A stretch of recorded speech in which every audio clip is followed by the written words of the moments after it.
Hello everyone, welcome to Game Tech UK and this video which is a look around Expeditions, a MudRunner game. A huge thank you to Focus Entertainment for sending me a code to the game about a week early. So I'm not going to be able to review endgame content because I haven't got to the end. The game is too big and I don't want to rush it just to get to the end. So this is going to be a sort of ongoing review, but at least it will give you an idea if you are going to purchase it upon release what to expect. So let's get on with today's video.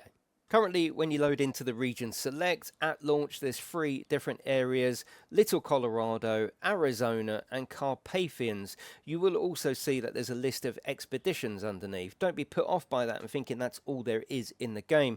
Expeditions is just an extra mission layer, so you've got tasks, you've got contracts, and now you've got expeditions as well. So there's lots to do in these huge maps and huge areas. So let's have a look at Little Colorado. As you saw, I've done those 5 expeditions, and that's all that's listed on this initial page, unless you go to the map, in which case you can have a look at the tasks and the contracts. The free roam there is an option. That isn't open straight away. You have to do a few expeditions to open up free roams. Before you go on any task, contract, or indeed expedition, you go to this screen. This screen tells the game what trucks you want to take or what vehicles you want to take and how many you want on the map for that particular session. You can also have team members as well, which I'll tell you about in a moment. My edition of the game came with these trucks. So we've got the Lodestar 1700. That's actually down as a scout, which is quite interesting. We've got the Tuz 16. That's pretty much my go-to vehicle at the moment. I like a vehicle that's like a truck, but also you can use it as a scout as well. That certainly does that job. We've got the Step 310E. That is a really powerful truck, but it's got such a long wheelbase. You do tend to get stuck on a lot of the terrain. The Don 71 Scout, I haven't even used that yet. We've got a couple of special editions of the Step 310 and the Tuz and the Don, and we've got another scout which is my go-to scout, which is the Cocteau Canyon SRI. As part of your truck selection, you can fill up inventory and cargo, depending if you've got cargo space. Even the scouts have got some inventory space, but if you've got like the Tuz 16 with a flatbed, then you've got cargo. But if we go into inventory, you can then choose what to take with you on each particular mission. So on this one, we can take a jack screw, very, very handy. I'm still not sure about the jack screw. I will show you that in a second, but we can take one of those. We can take an anchor, which is a fantastic addition to expeditions, and that's pretty much all we can have there. But we could take extra fuel on the sideboard, and we can have some spare parts as well. Here we are in Little Colorado. It's a really pretty map, actually. It reminds me of the Grand Canyon. Yeah, it's really, really nice. You can see this little area here. This is a storage area. I actually used some money to build that myself. It's not like SnowRunner where you just get your base and that's it. It's done. You can expand your base. In fact, let's go and see whether I've got enough money to go and do some more here. So let's drive up here. And you get a few options. So we could do expanded parking. No, that's too expensive. We could do a warehouse. We could put a warehouse on there. So if we press X to build, there you go. So we've just built a warehouse now, and we can trade and put stuff over from our car into the warehouse and vice versa. So you go around the map and you can find scrap metal, dinosaur bones. You could come back here and put them into storage. So it's nice that you can sort of not customize the map, but you can build up your headquarters as you go. It's a very tricky map in true SnowRunner fashion. There's lots of ridges and cuts in the rock that you can get your truck stuck into. But let me show you the anchor, actually. The anchor is really, really useful and a great addition, I feel. So, okay, maybe not the best situation, but say we want to winch our way up onto there. The truck won't make its way by itself up there, so there's no winch point. So we can go to our inventory, which is right click on the D-pad. We can go up to our anchor, and it gives you a radius on where you can put the anchor. So again, probably not the best example, but we could put the anchor as far up there while it's green, set the anchor, and now we've got an anchor point, and we can winch our way there in the traditional way. And it really does okay, so we might have to put go to low gears and put all the systems on, but yes, it's a very, very, very cool way of being able to interact with the environment yourself, as well as relying on what's already there to winch to. A great addition. A new addition, which I'm not sure about, is the jack screw. Now, I think this is going to be aimed at people that maybe struggled with SnowRunner, getting stuck, tipping the truck over, and just sort of giving up too quickly. I think this is probably for those. But again, we can go to inventory and we can go to the jack screw, and what it does is it gives you the same sort of circumference around your truck, and you can place this truck wherever you want within that circumference to respawn basically up the right way. It does get a little bit finicky. So say for example there we press place car and that's it, we're up and on our way. You've only got so many uses, like I've run out now, so that's where the beginning screen comes in really useful. You can put loads of these in if you've got the space. I'm not sure about that addition. Like I say, for new players I think it's going to be great. And of course, you've still got the option of spawning in more than one truck and then going back to the headquarters, getting in that and rescuing yourself. But I think it might take some of that sort of worry about tipping your truck. But yes, it's in there and it's going to be a great addition for new players. Another new addition to expeditions is the binoculars. So we can go to devices, which is left on our D-pad, and we can go to the binoculars, and here we can look around. You can't zoom in and out. It is only a basic view, but this is perfect for discovering areas on the map. So say, for example, these dark areas, well, just scanning around slowly with the binoculars will actually sort of discover that part of the map and colour it in. And also, if you've got an airdrop, it will, bit like No Man's Sky, when you look at something and it sort of discovers it and scans it, puts it on the map for you. That's what the binoculars are for. And it's not just for that. You do have to use the binoculars as part of some of the missions and expeditions. Another great addition, which actually is now sorely missing in SnowRunner, is the drone. So say, for example, we're parked up here, we're a little bit stuck, we don't really know the best way down. Well, we can go to devices, we can go to the drone, and we can have a fly around and have a look. I mean, it is a really, really good addition to the game.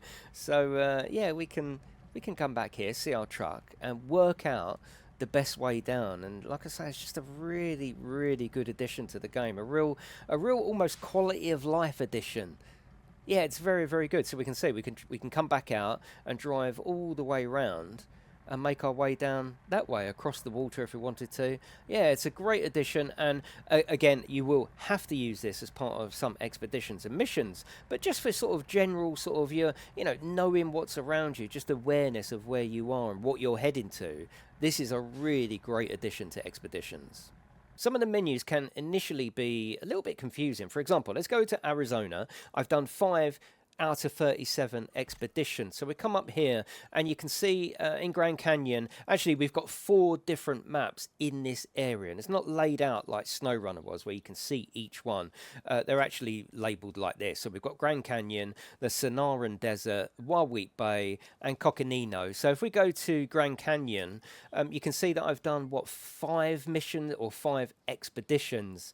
And it's opened up free roam on Grand Canyon. So I can go to Grand Canyon, drive around all I want to. With the others, though, they're locked at the moment. So I can't do anything in the Sonoran Desert. Can I do anything in Wahweap Bay? Yeah, I can do one in Wahweap Bay, and that's with the seismic vibrator, which is exactly the same sort of setup as SnowRunner. And have we got any in Coconino Bay? No, we haven't. So... But the reason I say it's confusing is that's only the expeditions. If we go to the main map, then we've got the sort of menu that we're almost familiar with. You've got the expeditions, which is fine, but then you've got contracts. So we've got loads of different contracts there, and that is pretty much exactly the same way that we're used to in SnowRunner. And we've got some tasks as well. So initially, it can be a little bit confusing. Initially, I thought, what, is there only 37 missions? But there's not. The expeditions are long, they're huge, they're multifaceted in what you have to do, and it's all very good. So it can be a little confusing, but let's go in and look at Arizona.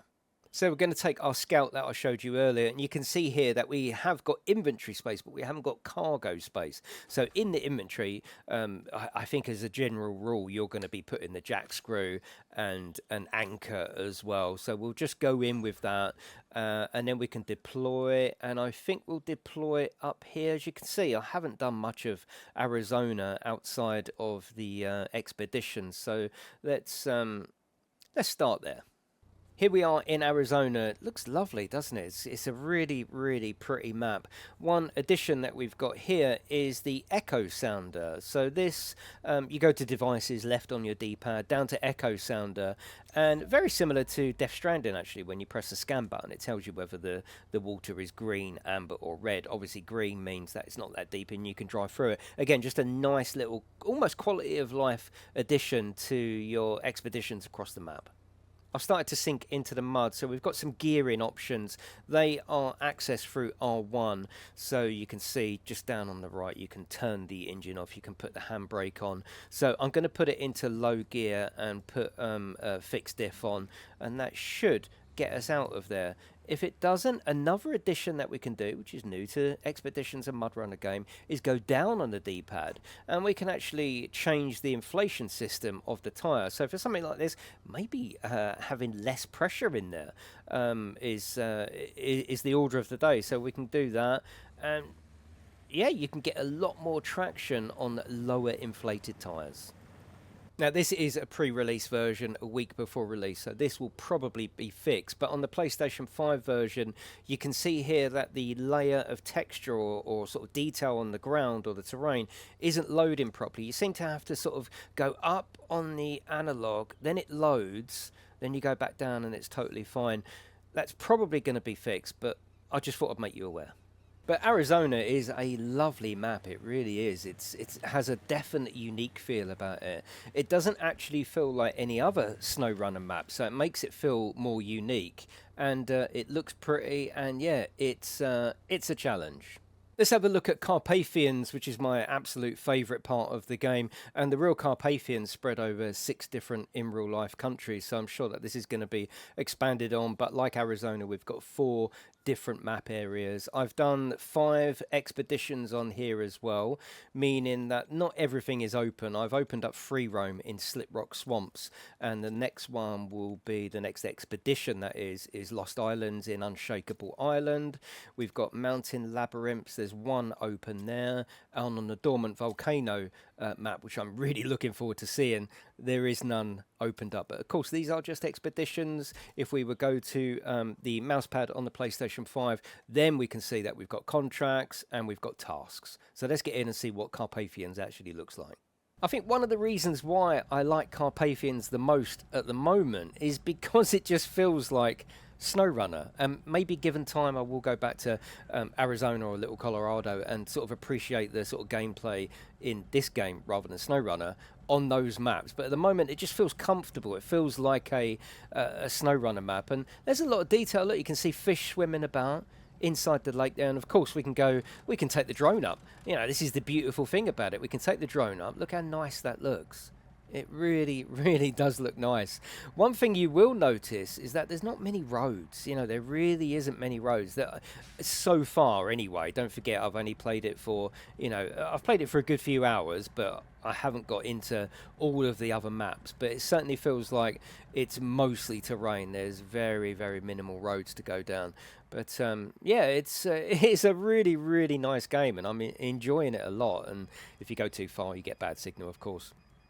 But yeah, these little extras of the gameplay and the binoculars, it's all adding something. It's adding something, and yeah, I like it. But this is by far my favourite map so far.